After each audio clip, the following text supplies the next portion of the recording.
সমাজের মানুষ যাকে মানে কি বলবো, ইসলামের ভাষায় তো আলাদা কথা, সাধারণ মানুষও ও দলের মানুষ ওর জন্য পেরেশানি হয়ে যাচ্ছে, যেটাও আমার দলের ভাবমূর্তি খারাপ হয়ে যাচ্ছে। বিহারে দেখছি আমরা বিজেপি যে ইন্ডিয়ার সাথে জোট করে কিন্তু জিতে নিয়েছে। এর আগে আমরা দেখেছি ওয়াইসি যে উনি বলেছিল যে জিতার সম্ভাবনা আছে, কিন্তু একই দেখতে পাইছি মানে এখন বিজেপি জিতে আসছে, কারণটা কি? সব অনেকেও তো বলছে মিছিল টিছিল সব এদিক ওদিক হয়ে যাচ্ছে। আর দ্বিতীয় নম্বর কথা, সাধারণ খেটে খাওয়া মানুষ তারা সামান্য পয়সায় অনেক জায়গায় ভোটে বিক্রি হয়ে যায়। আবার বিরোধী যে জোটগুলো হয় তার মধ্যে আবার নাক সিটকানি ব্যাপার আছে। ওয়াইসিকে দেখলে নাক সিটকাচ্ছে কেন?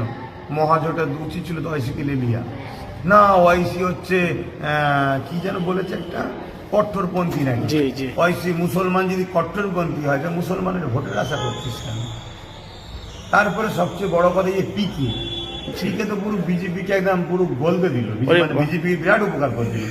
কিন্তু এটা কেউ বলবে না ভোট কাটুয়া বিজেপির দালাল বলবে না, কেন পিকে যদি দাড়িওয়ালা টুপিয়ে ওয়াইসি হতো তাহলে বলতো ভোট কাটুয়া হ্যান ত্যান এটা সেটা, কথা বুঝে আসছে। আর আমরা মুসল দিয়ে ঘুটে দিয়েছি, এইরকম একটা ব্যাপার।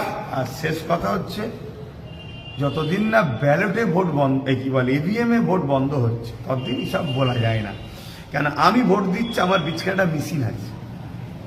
আর 3 নম্বর কথা, গণনা কেন্দ্রে ভোট শেষ সঙ্গে সঙ্গে কাউন্টিং করো। সব দলের লোক আছে, রিসিভ দিয়ে দাও, এ অমুক এ অমুক এ অমুক, ছেড়ে দাও,